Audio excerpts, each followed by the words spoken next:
He said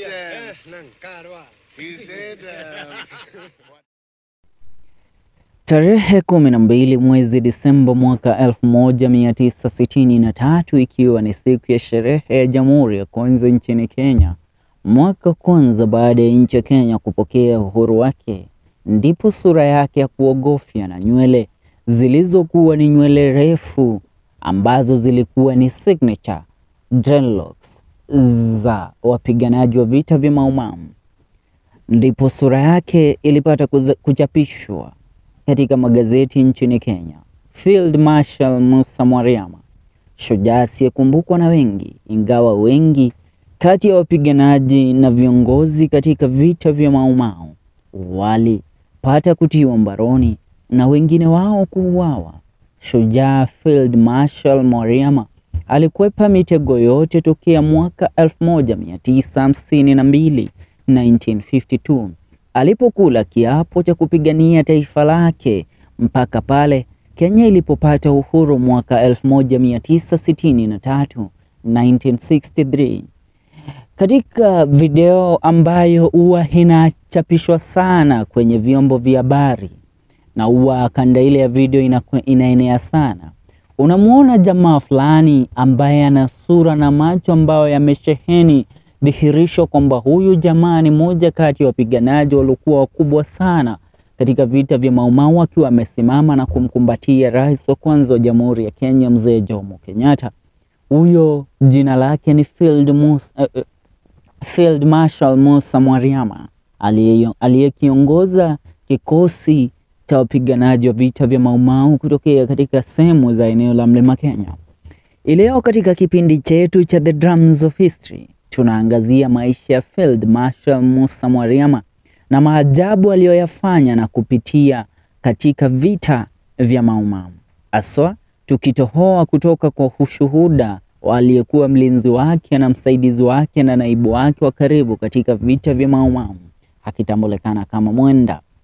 Mwariama alizaliwa mwaka 1924 katika sehemu ya Mudhara iliyopo katika kaunti ya Meru, na akiwa na umri wa miaka 27 ndipo alichukua hatua ya kuingia na kujiunga na wapiganaji wa vita vya Maumau, ndipo kuikomboa nchi yake kutokea katika serikali ya mkoloni wa Uingereza. Moja katika visa vinavyoongelewa sana kule kaunti ya Meru kumhusu Musa Mwariama ni kisa kuhusu jinsi Mwariama alivyokuwa akikimbizwa na jeshi la Uingereza katika vita vya Maumau, ila alikataa kusalimu amri, na alipokuwa amefikia mwisho wa barabara, mbele yake ulikuwa ni mto Tana. Alikuwa ameachwa na option mbili, aidha salimu amri ama ajitose katika mto Tana afie mle ndani. Ila Musa Mwariama akaamua kuogelea katika mto wa River Tana, na akaapa yeye hatotaka kushikwa na jeshi la ukoloni. Inaaminika alikataa kusalimu amri na kuamua kuogelea zaidi ya kilomita 10 kuvuka maji ya mto Tana yaliyojawa mamba pamoja na vifaru na rhino Ila Mwariama alifaulu mpaka kuvuka ng'ambo ile nyingine, jambo ambalo linaaminika kumsukuma Kimathi wakati ule Field Marshal Dedan Kimathi kupata kumwamini sana na kuweza kuona umaarufu na ustadi aliokuwa nao Field Marshal General Mwariama, Field Marshal Musa Mwariama, na pale ndipo alimpa wadhifa wake wa kwanza na kumpandisha cheo, akaweza kumfanya Mwariama kuwa general katika vita vya Maumau kwa mara ya kwanza. Kutokea katika pambano la jeshi la Mwariama pamoja na lile la wakoloni wa Uingereza, sehemu kuna kisa ambacho kinatajwa kuwa kinatokana na pambano la jeshi la Mwariama pamoja na lile la wakoloni wa Uingereza katika sehemu ya kina iliyopo katika mpaka wa kaunti ya Meru na ile ya Isiolo. Inaaminika zaidi ya wanajeshi 500 wa kundi la Mwariama walipata kuuawa siku ile, na pia yeye kuachwa na majeraha ya risasi 7 mwilini mwake. Ila hata kwa yale majeraha, Mwariama alipambana akiwa ndiye pekee aliyesalia na kutokomea msituni wazungu wasipate kumkamata. Na kulingana na yale aliyoyapitia na vita ambavyo alikuwa amevipitia na kuyaona mengi, ndo maana alidevelop ile tunaita thick skin, na ikawa kila wakati mzungu akijaribu kumkamata Mwariama alikuwa already kafikiria mara 2 mbele ya huyo mzungu. So ilikuwa vigumu sana kwa jeshi la mkoloni kuweza kumkamata Field Marshal Musa Mwariama. Baada ya kukamatwa kwa Dedan Kimathi na kuuawa mwaka 1957, 1957, inaaminika Mwariama alipandishwa cheo na kuwa Field Marshal katika vita vya Maumau. Hapa Mwariama akawa ndiye aliongoza vita dhidi ya wakoloni katika kaunti ya Meru, Embu na Tharaka Nithi. Katika kikosi alichokiongoza Mwariama, alipanga uvamizi dhidi ya Waingereza kwa mipangilio sahihi. Kulingana na mmoja kati ya wanajeshi wake Mwariama, walitumia mipango ya Mwariama ama strategy aliyoipanga Mwariama kuwapumbaza wazungu. Mahala ambapo walikuwa wakiwasha moto mbali na kambi zao na kuondoka huku wakiwaacha Waingereza wakiangusha mabomu katika sehemu hiyo, na wao wanakwenda kambini kwa Uingereza wale kuiba silaha pamoja na kuwavamia wanajeshi waliokuwa kule wakiwa wamelala.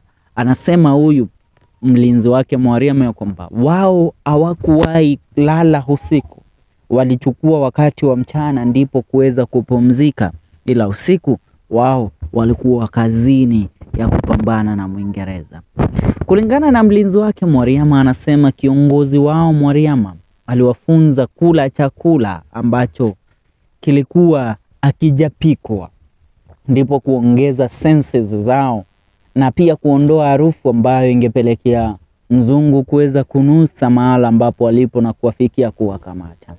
Mwariama akiwa moja kati ya mashujaa waliokuwa na mafunzo ya kijeshi katika vita vya Maumau na walioongoza katika mafunzo ya kijeshi, waliokuwa na ufahamu sana wa vita. Hivyo jeshi lake alikuwa ameligawa katika vikundi 4 ambavyo lazima ungevipitia ndipo kumfikia yeye mwenyewe, kiongozi kamili Musa Mwariama. Na tukianza na kikosi cha kwanza ambacho ni kikosi kilikuwa cha ngao ya chini kabisa, kikitambulikana kama Special Scouts, ambao kazi yao ilikuwa ni kuchunguza na kuweza kuscout mahali ambapo walikuwa, ndipo kuweza kumtambua adui kabla hajapata kuwafikia au mgeni aliyekuwa anakaribia kambi lao. Kikosi cha pili kilitambulikana kama the Special Guns, ambao kazi yao kuu baada ya kupokea taarifa kwamba walokuwa wanakaribia kambi lao na walokuwa wanakuja katika kambi la Field Marshal Mwariama, hawakuwa marafiki wala hawakuwa watu ambao waliwajua. Basi wao kazi yao ilikuwa ni kuandaa maandalizi ya kuweza kuwavamia wakiwa watu wa kwanza wakati tu wanakaribia kambi lao. Kikosi cha tatu kilikuwa cha majenerali waliokuwa na uwezo wa kivita karibia ule wa mkubwa wao Field Marshal Mwariama, na kazi yao ilikuwa ni kulinda mkubwa wao. Kikosi cha 4 kilikuwa ni cha watu waliodhaminiwa na Field Marshal Mwariama na aliwaamini zaidi ya yeyote katika kambi lile. Pia hawa ndo walikuwa chochote kingefanyika kwake Mwariama, hawa ndo walikuwa na uwezo wa kuweza kumridhi. Mwariama aliondoka msituni yeye pamoja na jeshi lake baada ya Kenyatta kumuita Ikulu Nairobi katika sherehe za Jamhuri mwaka 1963. Mwariama aliongea kwa mara ya kwanza katika vyombo vya habari siku ile ya kukabidhiwa na bendera ambayo alikabidhiwa bendera ya Kenya na mzee Jomo Kenyatta, ambayo Mwariama aliiweka kileleni cha Mlima Kenya.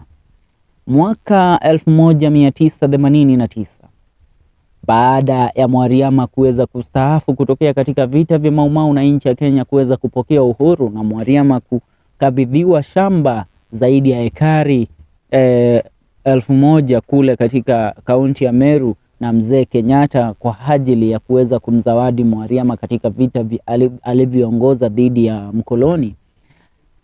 1989 Mwariama alipata kuiaga dunia baada ya kunyonya sumu ya nyoka mguuni pa rafiki yake kule katika sehemu za Ukambani.